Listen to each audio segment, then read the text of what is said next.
Is it neutrality or backlash?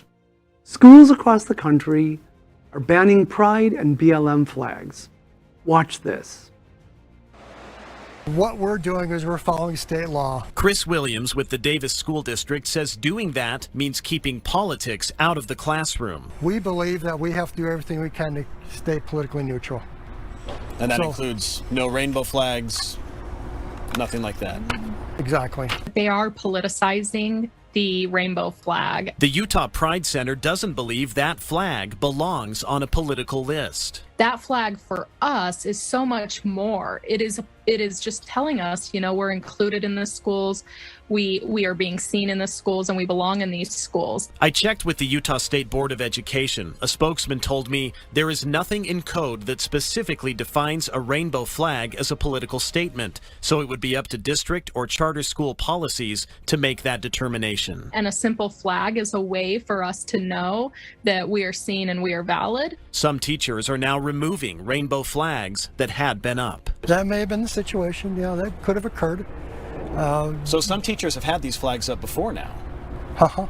And was there a problem with them being up before? Well, again, we have to keep our classrooms politically neutral. It doesn't necessarily matter if the flag had flown before. Utah's Davis School District sent an email to teachers and administrators earlier this month claiming that banners in support of the Black and LGBTQ+ communities are banned under its official policies, as they view the flag as politically charged. The spokesperson claimed that Davis is merely following state law by allowing pride and BLM flags on its school campuses, but Utah's rules on the subject are reportedly ambiguous. That uncertainty has led some schools to continue to fly LGBTQ+ banners, even as others are cracking down.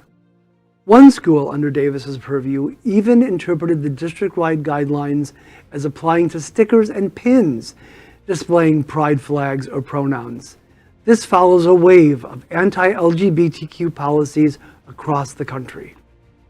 Isn't this the nice, quiet, conservative politics that we've always seen?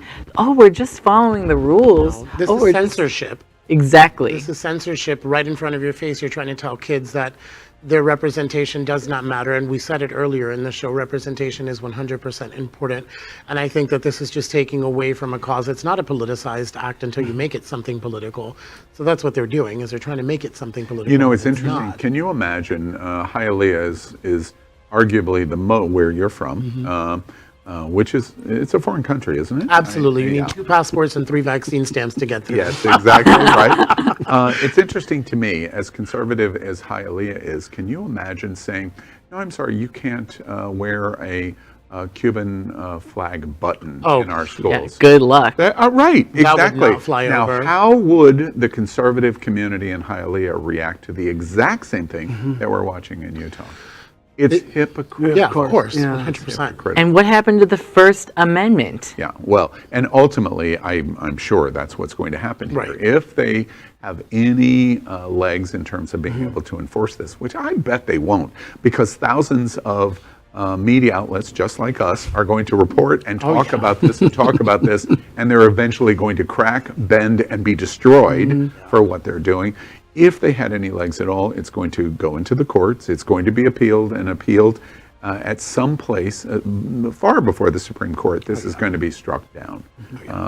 But it's hypocritical. Imagine in Utah saying, oh no, you can't fly anything pink to support cancer awareness, or you can't, an MIA flag. It's just impossible.